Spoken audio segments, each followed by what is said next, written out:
She didn't even knock. I had just finished dragging the last moving box inside when the screen door slammed open like a gust of ego and perfume. A woman in her 50s, tight bun, clipboard, sunglasses like she was hiding from the FBI, stormed in and barked, "You can't just move in without HOA approval." I blinked at her. "I'm sorry, who are you?" She ignored the question, eyes scanning my cabin like she owned the logs it was built with. "This land is under Pine Grove HOA jurisdiction. You're violating several codes just by breathing here." I raised an eyebrow. "That's funny. My deed didn't mention anything about an HOA. In fact, the title's clean. No liens, no shared governance." She smirked. "Then your deed's fake." I didn't say anything, just stepped aside and let her stomp further in like she was inspecting livestock. Behind her, two more people showed up, one with a camera, recording everything like they were documenting a crime scene. The other, a man in a cheap suit, nodding along to Karen's every word. "You'll need to vacate by the weekend, or we'll bring enforcement." I crossed my arms. "You're trespassing." She stopped. That made her blink. "Excuse me? You're on private land without permission. Leave, now." Karen tilted her head with a smug smile. "Do you even know who owns this land, sweetheart?" I smiled back. "Yeah, I do." She laughed like I was a toddler who just had "I owned the moon." "Well, the records say otherwise." She turned around, muttering something to the man with the camera. And that's when I saw it. He zoomed in on my mailbox, where my nameplate still had the old tape peeling off. It wasn't even my name on it yet. Karen smirked again, her eyes locking with mine. "You're gonna regret squatting here." I didn't move, didn't flinch.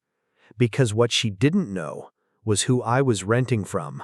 And if she had known, she wouldn't have set foot on my porch. 3 hours later, the sheriff's truck rolled up my gravel drive. I didn't call him. That's the part that made my stomach twist. Karen must have filed the complaint right after leaving because the deputy who stepped out looked confused, like even he wasn't sure why he was here. He adjusted his belt, glanced at the cabin, then looked down at his tablet. Mr. Walker? That's me. Got a report of unauthorized occupancy and code violations on this property." I gestured around. "Everything here is legal. I've got the lease, deed copy, land survey, whatever you need." He scratched his head. "Mind if I take a quick look?" I handed him the folder I had prepped, because the moment Karen left, I knew this was coming. As he flipped through the paperwork, I watched his eyebrows rise. Then he paused at the last page, cleared his throat, and looked up. "You're renting from Alan Monroe?" I nodded. "Yeah." He closed the folder slowly, like it just turned radioactive in his hands. "The Alan Monroe, as in former state judge?" "Yep." That changed everything. The deputy's tone softened instantly. He even chuckled nervously. "Well, that explains the land registration. This place has immunity from HOA jurisdiction. It's carved out in an exemption clause. Goes back 20 years. No HOA can touch this property." I nodded slowly, watching him. "So I'm good?" "More than good. If they come back, call me directly." But I didn't have to, because 10 minutes later, Karen and her crew came back themselves with backup. This time, she brought a guy in a fake badge and a pickup with magnetic decals that read HOA Enforcement Patrol. The badge was plastic. The decals were crooked. But the way they marched up like stormtroopers, it was clear. They thought they were in charge. Karen smirked like she was walking onto a courtroom drama. "You were warned." But the moment the officer stepped on the porch, the sheriff's deputy stepped between us and held up a hand. "You got a permit to impersonate law enforcement?" he asked flatly. The fake cop froze. Karen's smirk vanished. And just like that, the air shifted. Karen tried to laugh it off. "Oh, come on, this is just community enforcement. We're allowed to ensure compliance under HOA law." The deputy didn't blink. HOAs aren't law enforcement, and this, he said, tapping the fake badge, is a Class A misdemeanor if you flash it like it means anything. The so-called enforcer stammered. I didn't mean, you didn't mean to impersonate a cop? The deputy interrupted, because that's exactly what you're doing. Karen stepped in fast. He's not impersonating anyone. He's just assisting the board with enforcement actions. Then where's your cease and desist, your court order, your legal right to step on this land? The deputy asked, eyes narrowing. Karen's mouth opened, but nothing came out. And then I said it, quiet, but sharp enough to cut through the tension. This land isn't under your HOA. Never has been.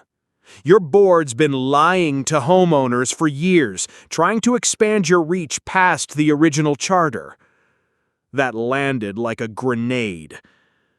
The deputy looked at me. Is that true? I nodded. You can pull the zoning records. This parcel was split off before the HOA even existed. The owner, Alan Monroe, won a lawsuit to make sure of it. Karen turned pale. That lawsuit was sealed. How do you know about I asked him. You talked to him? He's my landlord. That's when the fake officer ran. Literally turned around and bolted to the truck. But the deputy was faster. One quick radio call and 2 cruisers rolled up before the guy even made it to the road. Karen stood there, frozen, watching the dust cloud rise behind her enforcement vehicle as it got boxed in by real cops. You made a big mistake, I said quietly. Her head whipped toward me. You're bluffing. I stepped off the porch slowly, holding my phone up. Pressed play, and her voice, screechy, entitled, threatening, filled the air. You can't live here anymore! We'll force you out! I don't care what paper you wave around! You don't belong here! The deputy's eyes narrowed. Is that your voice, ma'am? Karen didn't answer, but she didn't need to, because just then another truck pulled into the driveway. And when the driver stepped out, it was Alan Monroe. Tall, gray suit, clean-shaven, and carrying a leather case like he'd just stepped out of a courtroom. His presence alone made the air feel heavier, like authority had arrived and everyone else was suddenly playing dress-up. Karen's voice cracked. Judge Monroe, I didn't know you were— Save it, he said flatly, not even looking at her. He walked right up to the deputy, handed him the case, and nodded. All zoning paperwork, court records, property exemptions, and a copy of the 2009 cease and desist that Pine Grove HOA illegally ignored. It's all there. The deputy took the folder like it was a live wire. He flipped open the top. You're saying the HOA's been enforcing rules on exempt land? Not just enforcing, Monroe said. They've been collecting dues, threatening residents, issuing fake citations. I've got sworn statements from 3 families who were coerced out of their homes. Karen's mouth moved, but no words came out. She looked at the deputy, then at me, then back at Monroe. You can't prove— I can, and I will. Her face dropped. Monroe turned to me. You okay? I nodded slowly. Better now. Good, because they're not just getting a warning anymore. He looked back at the deputy. They violated state property law, impersonated law enforcement, and trespassed on private land. I want full charges filed. The deputy nodded. Already in motion. We've got enough on camera and this audio. He gestured to my phone. It's plenty. Karen finally snapped. This is harassment. This is a setup. He's lying. They both are. But nobody believed her, especially not when the fake officer, now cuffed and sitting in the back of a cruiser, started yelling from the car. Karen said it was legal. She told me she had state backing. Monroe just stared at her. You threatened tenants on my land. You dragged my name into your con. And now, you're going to court." Karen looked around like she was searching for a way out, but there wasn't one. Just the sound of radios crackling and her entire fantasy falling apart.